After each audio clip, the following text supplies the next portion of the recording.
the first thing that happens is there is a bombardment of emails and messages on your Slack and Teams. And this barrage, this sort of non-stop interruption in your work continues throughout the day.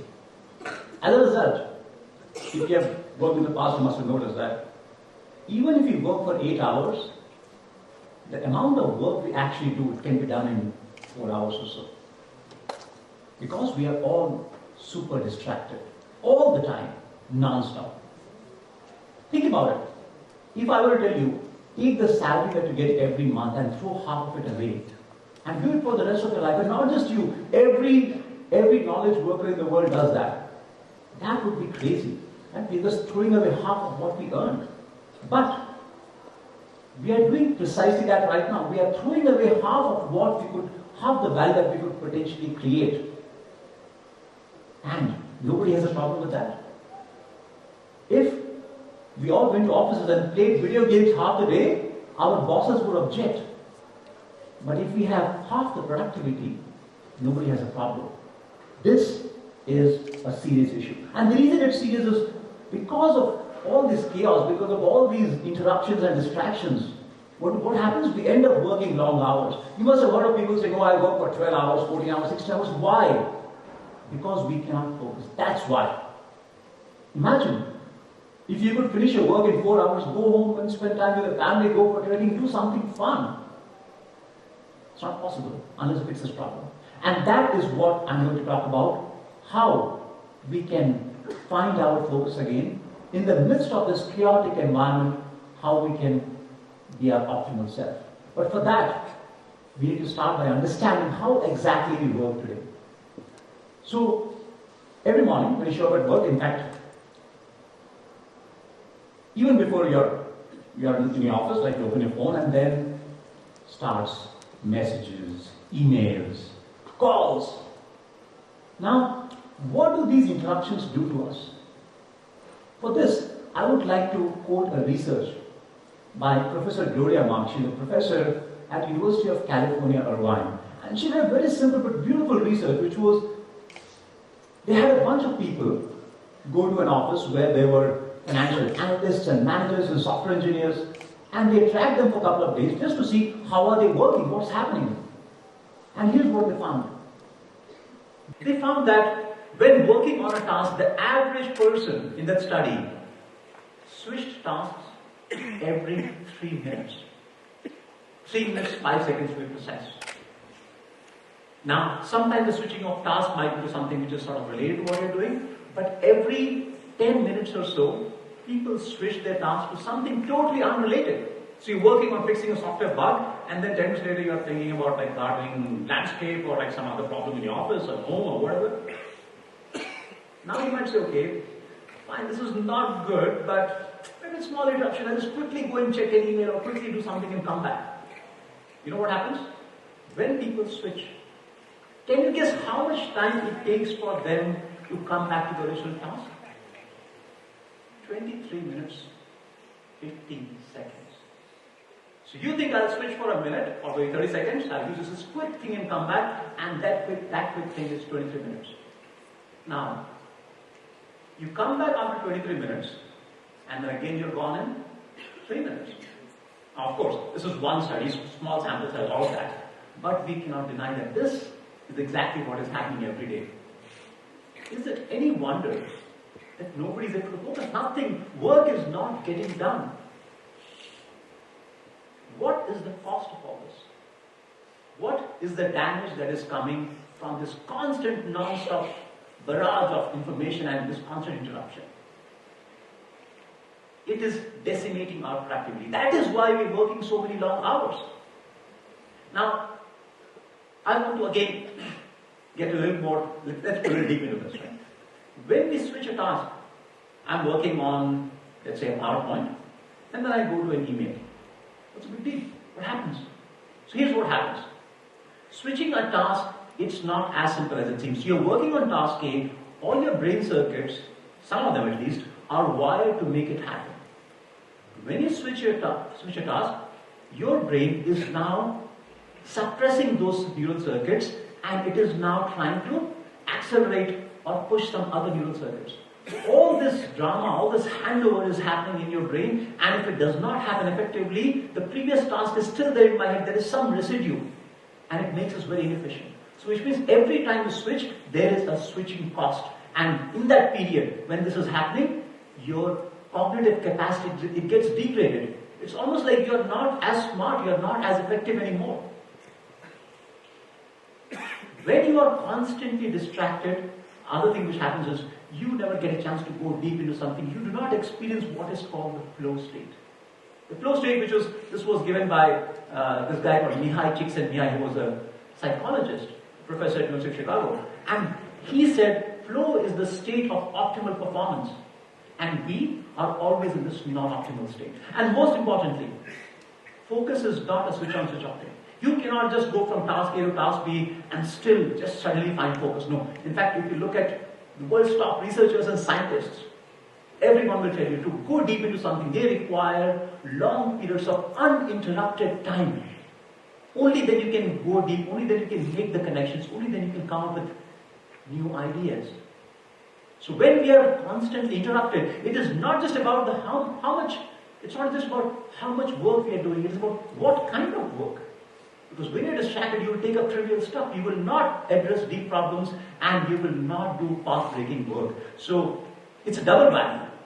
We are doing less work, and we are doing poor quality work, and we're not working on things that truly matter. But even that's not it. When we are constantly distracted, what happens? We are not stupid. We can feel, okay, I'm not efficient. So much time has gone by. You start feeling frustrated. You push yourself harder. When you push yourself harder, what happens? You get more stressed. Your cortisol level goes up. People in white-collar jobs, in professional, in knowledge work, they are frustrated, they are anxious because of this. So it's not just you're doing less, you're feeling worse. So you're doing less, feeling worse, doing a bad job, not working on big things. What could be worse? This looks like a disaster scenario, which it is. But then that begs a question. If this is so bad, why is it still happening? And there's an answer why this is happening. The answer is, we need to collaborate. Today, the work that we do, it is not solo work. We don't just go into an office, lock the door for 12 hours and just do our work and go home. No, we have to work together, which means people have to talk to each other. We have to share information. I will tell you what I'm doing, you tell me what you are doing. I have to ask you for problems, questions. All that stuff has to happen. So it looks like we are doomed. Without collaboration, real stuff does not happen. But when you collaborate, you can't focus. There is no way out. Right? No. There's a way out. The problem per se is not the collaboration. The problem is we are doing it the wrong way. Let me explain to you. Let me give you an analogy. Let's say you wanted to build a dam. Okay, some big civil engineering structure. Now, if you did the following. You got a bunch of guys, you're going round up, okay, these are all workers, there are some foremen, there's engineers, architects, bring all of them suddenly one day. Say, hey guys, you stand here, and then get like a few hundred trucks, they come and pour like sand and cement, it's all there. Now you say, you know what? Go build the dam. What will happen? Nothing will happen. You don't do that. What do? You have a structure. This is the process, step-by-step process. You do X, you do Y, there's a handover, there's a system, but when it comes to working in office, what's the system? There is no system. You're doing exactly that.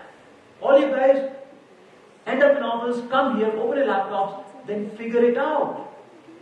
How do you figure it out? Then you start sending emails and messages, then you end up distracted. You can't focus. So the problem is not with collaboration, the problem is the way we are collaborating. And that has to change. So how do we do that? That's what I will now talk about.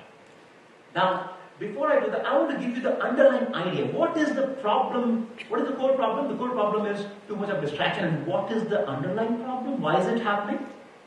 It's happening because I do not know when the next message will come, when the next email will come. And if I do not check it, do not respond, somebody else will get stuck. That's at least the notion, that's the belief I have. But it's like you're sitting in a house and you don't know when the guy will knock. Somebody has to knock. And when the guy knocks, you want to be there at the door. So what will you do? You will stand near the door. So we are standing near the door. We are on our email, on our Slack channel all the time. Which means unexpected, unscheduled communication is the problem. If I know when the guy will knock, there's no issue. Alright? So we have to cut down on unscheduled communication. How do you do that? So let me now give you a sort of step-by-step process. The first thing is, let's do a diagnostic. So look at your last week maybe. Now you guys are students, but if you have done a job, this is something you might be able to relate to, or when you go back to work, you can try this out. Look at all the stuff that you've done in the last week, all the emails, all the messages on WhatsApp, Slack, everything, and then try to categorize them. Ask yourself, where are these emails coming from? You'll find that many of them, they come from maybe some projects. What's a project? Project is like some big task where a bunch of you are working together, and there's some structure there, and you work in a structured manner to deliver an outcome. So as an example, organizing this TEDx task, TEDx Talk, this is a project. For this, I'm sure you had committees, there was a mechanism to organize this. So when you have a project, what do? Do not leave it to emails and messages. Have a process for that. In fact, there are established processes for doing projects, including something called Scrum, something called Kanban. Go and find that out. People are using those in software. For God's sake, don't let that coordination happen on email. Let it be done on a project management software. You can use Asana, there is Trello, there are a bunch of other options. I use Notion. Your choice. Okay? So find those. You'll find a bunch of emails which pertain to a project. Start managing it like a project, and all those emails are suddenly gone from your inbox. Now maybe your inbox is 20% lighter. Look at what else. Other thing which happens is, I need to ask you questions, we have to share information, there's a lot of coordination required. In fact, I remember there was a time, whenever I had a question to ask of my colleague, I would just message her on Slack or drop an email. I was doing the same thing. And when I send a message, you know what happens next? I'm thinking, when will the reply come? And for that, what do I have to do? I have to go and check. To go and check, I need to stop what I'm doing. Again, the same thing, I'm interrupting myself. And then I realized one day, instead of doing that, why not just, if I get a thing I want to tell her, just write it down. And when I have 4 or 5 things, just make a phone call, sort them out. Sometimes people interrupt you a lot in the office because they want to tap into your expertise. So everybody in the office, but especially those people, they can have designated time, something called office hours. In fact, there's a company called Basecamp. They do that. If you have been to any US university, it's very, very common. Professors will have some time, they call it office hours. At that time, they are in office not doing anything. Walk in, ask a question, you're done. That's a great mechanism. Then you'll find other kinds of emails, let's say, how to schedule meetings and calls. Each of those categories, take every category and ask yourself, how can I remove unscheduled communication from you? So as an example, if it's meeting, it's like setting up a meeting. People can say, okay, you know what? All of us, let's put our calendars out there. Let's indicate what slots work for me. And then one person can go through all those calendars and set a meeting. I can go on and on. You can look at every category and you can find some mechanism, not always, but most of the time, to cut down on that communication. When you're done, now your inbox, instead of getting 500 messages, now let's say you're down to like 30, 40, 50, some number. I don't know what that is. Now what do? Next is, tell your people, tell the whole team, you do not have to check your email every 3 minutes or 4 minutes or 5 minutes. Check it once in 2 hours. Now people start getting scared. Oh, 2 hours, what if I need something, what will happen? Have a backup mechanism. If you are in trouble, pick up the phone and call. Now you might say, okay, but that call will interrupt. Yes, but that's one interruption. But to prevent that, if you have to like send back and forth emails, maybe 5 emails, and for each email you check 5 times, now you have 25 email checks instead of just like 1 phone call. So much better. Follow this process and you can cut down on internal communication and you can still maintain collaboration and people can focus, and then give them a rule. Give them some guidance like start your morning every day 2 hours of deep focused work. It will be amazing. Now I've talked only about internal emails. What about external emails like your customers, people outside, vendors?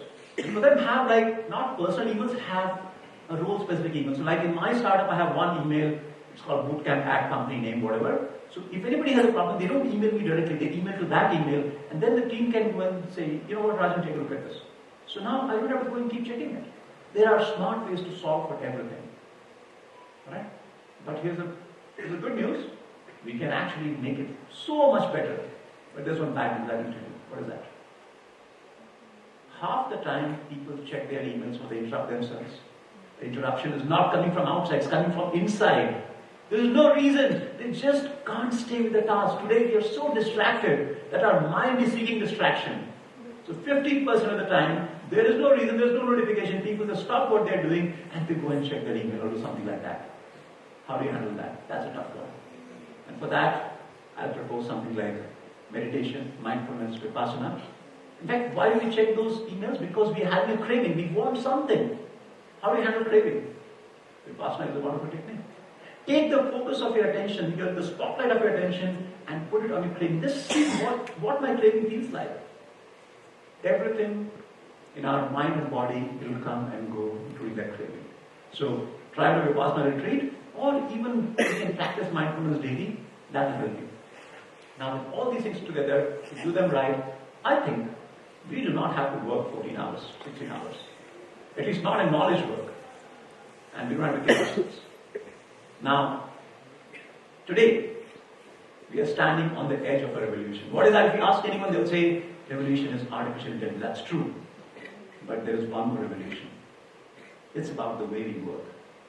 The way we work right now, it's not sustainable, it's criminal, it is making us compromise on our health, our family, our peace of mind, and we are doing shabby work. This is not sustainable. We have to change. So if you are listening to this, maybe watching it later in a video, if you are an individual or a company, here is my message to you. Don't let this continue. There is a way out. Grab this opportunity, change this, and we will get more done with less stress, and we'll make the world a much happier place. Thank you.